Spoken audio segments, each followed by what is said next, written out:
Hey, so this is the review for the comics I got this week. Faceless today because I'm on some new medication and it's doing weird things to my body at the moment. So I've got like this really annoying nose drip, and nobody wants to see my nose dripping on screen. But hopefully tomorrow it might sort itself out, and if it does, then I will be doing some face front ones. Well, I'll be looking at some different things. Got a few different videos lined up for the weekend. Okay, so this is a look at my haul from the past week. So it's quite big because in the UK we didn't get any Image comics for like 3 weeks, so they've come in now, and I've also got a few recent-ish back issues what I've added to my pile as well. Okay, so we'll start with the first one, which is Immortal 4 number 20. And this now is the only Marvel ongoing comic I get at the present in floppy formats. I have got the Ultimates Volume 1 by Dennis Camp as the trade paperback. That's I'm going to collect that in future, and I might get some other titles that way as well from Marvel. But I just don't like the quality of the comics. So, but I am enjoying for like I showed in few a few weeks back. I got a really good haul on about 12 or 13 recent issues of Immortal 4 for about £1 each, if not less. Um, so I thought, yeah, might as well read it this way. So really enjoying it. This cover is amazing. This is like kind of, it's not really a fresh start, but it's an evolution of the ongoing storyline that's been going on with this comic since the start. It's lost, thankfully, a bit of its meta commentary. Sometimes I think Al Ewing sometimes believes the hype about himself, so he thinks he's got to be very obscure and gives obscure references and pop culture references, and not every comic needs that. So it's ironed out a few of the wrinkles. What did annoy me a bit with Thor, but yeah, I'm really enjoying this. It's a really nice, epic um, storyline, and I really am enjoying the art by is it Jan Balzudua. They're not as detailed as some of the earlier artists, but for me, that's fine because they're much more consistent. They don't miss an issue. So I'd rather have that, and they've got a really nice style in themselves. They're not trying to ape anybody. So I'd give this a 7 out of 10. And then we also next up we have Feral number 10. My comic shop didn't have the tribute cover to Fangoria magazine, unlike certain people I could mention, which I will mention, like Geeky Hog, which really annoys me because I turn them onto this comic and they're getting the cooler covers than me. That's really pissing me off. But not really because I've got all the standard covers from my ongoing, so my OCD brain, this keeps me calm. But what more can I say? More people need to buy this. I recommend it to Geeky Old Hog, and he loves it now. He's singing its praises. I need more converts to buy this. Get the collected edition, or the back issues are easy enough to find. As Geeky Old Hog said, it's like Walking Dead meets Watership Down, but it's got so much heart in it as well. You feel so much for these cats in this story.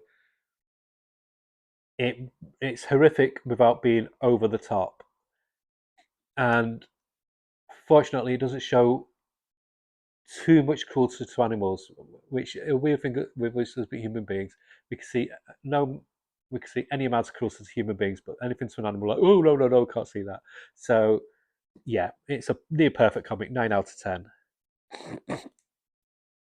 And then we have Geiger, which is kind of merging in with Mateo with a color scheme. So Jeff Johns is back on. Gary Frank is back on now. Boy, did I miss him. Paul Pletier, good enough artist, but he's not in the same league at all as Jeff Johns, as Gary Frank, I mean.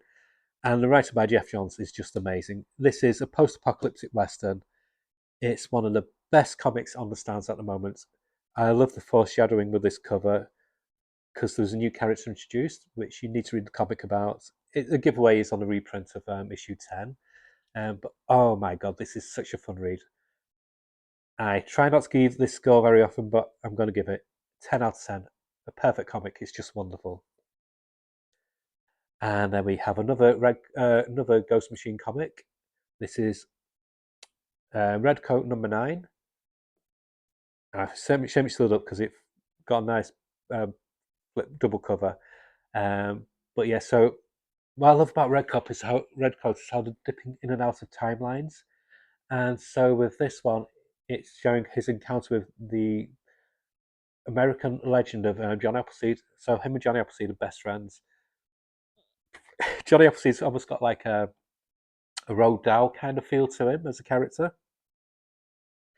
So wherever he goes, he plants seeds, and these seeds instantly grow into big apple trees. Think of him like a good poison ivy. He's poison ivy without the psychotic breakdowns.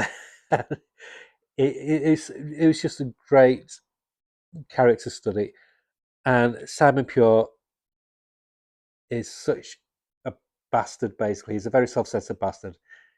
I'd say, apart from John Constantine, this guy, he's not got many redeeming factors, and he knows he hasn't, and he's trying not to be this person, but he just can't help himself. He's naturally selfish, and it was just a really really fun romp of a story, and the it ends on a bit saying who's going to be coming next issue, and I cannot wait for their interpretation of this character. I love Western lore and Western characters like Buffalo Bill, etc. So I'm really psyched for this. So 8 point. No, I'm going to give it 9 out of 10. And another Ghost Machine one. Sorry about this, really slotty, like I said. Another Ghost Machine one is Holmesby and Halo #3. I think the art by Peter Snowsberg is a lot tighter in this issue. It's got much more energy. He's finding his feet with these characters. I've always liked him from the days of Books and Magic, etc. So it's so refreshing to see him on this. What I like about this, it's got almost like a C.S. Lewis kind of vibe to it. Really good YA magic realism kind of flavor to it. Um, it reminds me a bit.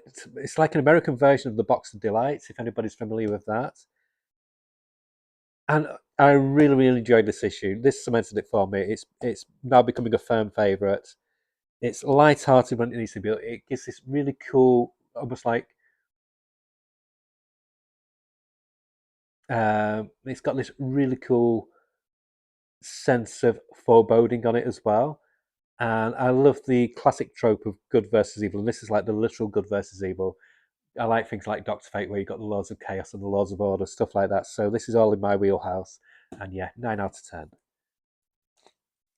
And wonderful cover here. This is Rockefellers #3 by Peter J. Tommaso, Francis Manapul. Really enjoyable comic, but it went by so quickly. And there was not really much plot development at all in this. It was a breezy read, very breezy read. It had the least page count of all the Ghost Machine comics. Artwork was beautiful. The book was a delight to read, but you kind of zip through and you go, oh, it's finished. And honestly, not much had happened, but it was still an enjoyable read. But for that reason, because it wasn't as satisfying as the other 3 Ghost Machine titles, I'm going to give this a 7.5 out of 10. And then we're moving on to DC. So I got Absolute Superman 4, 3, and 2. So I'm up to date on this. I shelved this for a bit, but I was able to get back issues from a dealer because I've changed my comics a lot. I've got rid of a lot of, like, let's say, your standard bombastic tights and capes kind of superheroes. That's what I love about the Absolute ones. It gives a really almost like a Miracle Man kind of spin on superheroes. Much more, I'd say, than the Ultimate range of titles from Marvel. Whereas they're much more identifiable as they've just got slight tweaks. These got massive tweaks, massive revision to the history and lore, and I'm all for it. I've said this before, even though kind of ancient, I don't like old. I don't like just sitting on reminiscing about the good old days. I've got a fondness for it, as you'll be seeing in some of the recommendations I'll be doing over the weekend. But I like stuff from that from 60s, 70s, and 80s, etc. for what they are, but I don't want to see that carried through to how comics are nowadays. I want comics to evolve, and these are the next evolution in DC Comics. I absolutely love it. And what cemented it for me was issue 4. It built there's much more world building on it. I love how Jason Aaron is doing Krypton at the moment. It feels much more like very much like a Bradbury-esque Martian Chronicles kind of tale.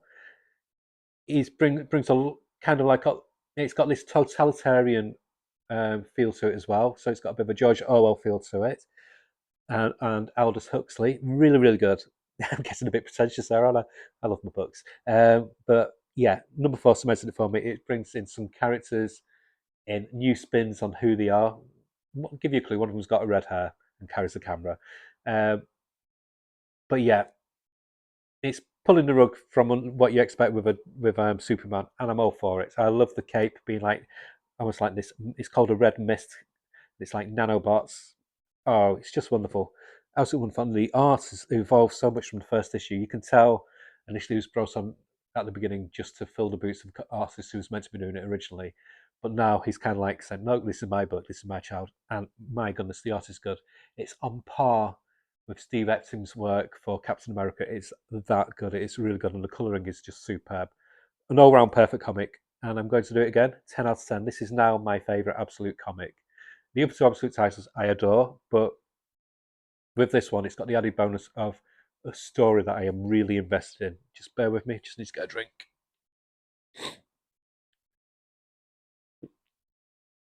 And next up, we have Absolute Batman. This is Batman on crack. Let's not beat around the bush.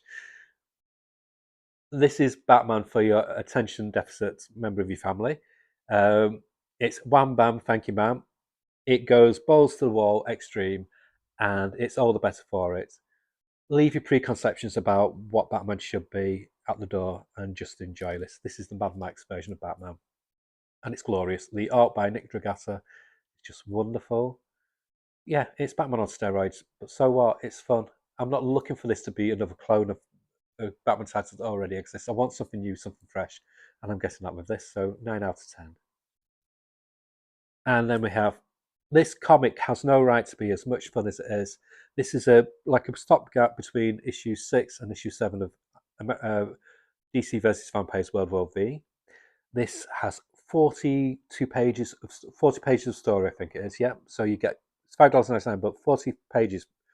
No, not ads, but pages, story pages. 40 pages, $5.99. So you get two stories in it, and it focuses on the vampiric Wonder Woman, the Green Lantern Alfred, and oh my god, I wish Alfred was Green Lantern.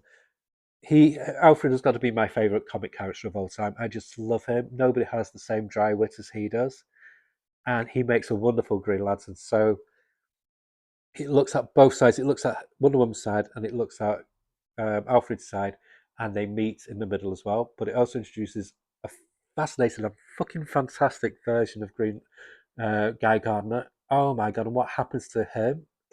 It's just so what the fuck kind of reaction when I read it, and how he handles it as well. I thought it's just unhinged and it's just wonderful. It's got the same writer, Matthew Rosenberg, so the writing's fantastic, but it does have two different artists and it's great. I'm just going to stop this video and we will resume in a bit with part two. Basic reason being I'm running low on battery. Okay.